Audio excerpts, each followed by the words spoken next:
Fala motivados, mais um vídeo trazendo uma injeção de motivação diária. Tenho certeza que esse vídeo vai transformar seu dia e te fazer uma pessoa hiperprodutiva. Quer continuar recebendo esse tipo de conteúdo que pode mudar sua vida? Se inscreve no canal e ativa o sininho. Eu tenho certeza que você não vai se arrepender.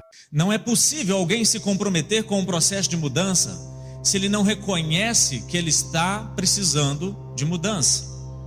Se eu não reconheço em mim um comportamento ruim, eu não mudo o que eu faço, eu continuo fazendo a mesma coisa.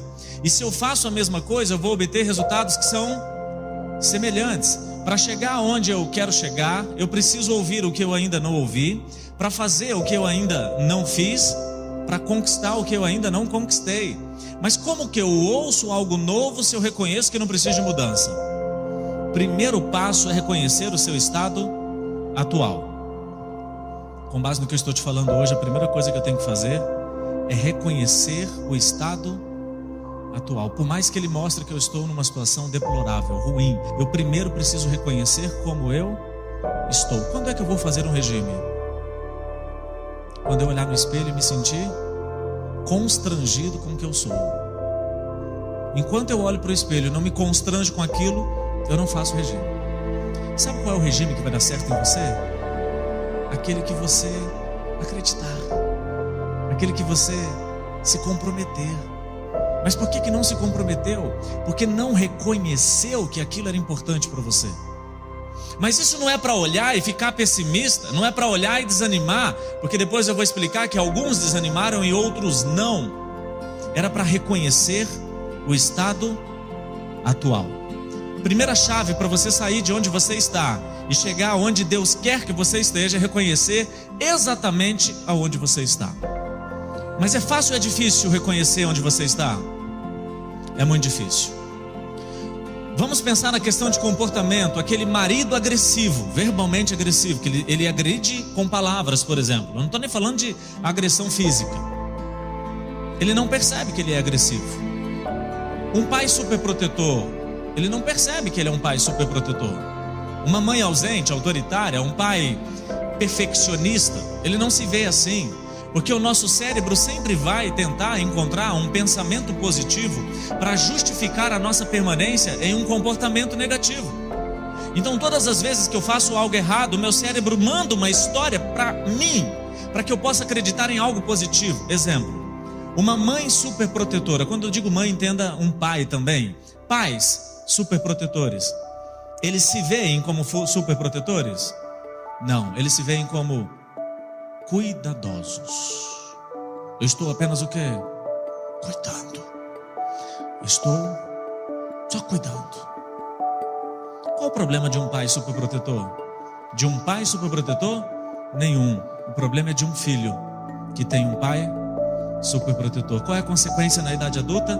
70% de chances de na adolescência aceitar drogas.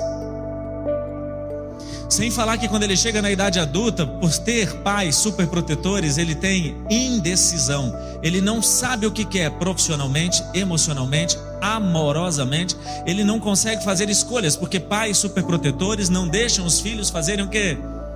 Escolhas. Mas quem percebe que é superprotegido são os filhos. Os pais não percebem que são superprotetores porque eles enxergam isso como um cuidado. Qual é o comportamento negativo? Superproteção. Qual é o pensamento positivo que justifica a permanência desses pais nisso? Cuidado. E um pai autoritário? Ele não se vê como autoritário, ele se vê como educador. A frase dele é: filho meu, apanha em casa para não apanhar na rua. Seu filho não tem que passar pelo que você passou para saber o que você sabe. Seu filho não tem que sofrer o que você sofreu para entender o que você entende. Não precisa. O seu teto é o piso dos seus filhos, desde que você não seja um pai autoritário. Ser autoritário é um comportamento negativo. Quando é que eu mudo esse comportamento negativo? Primeira chave, quando eu reconheço esse comportamento em mim. Se eu não reconheço esse comportamento em mim, quando é que eu vou buscar ajuda? Porque a ajuda está em reconhecer que sou super protetor, mas eu não me vejo como super protetor, eu me vejo como cuidadoso.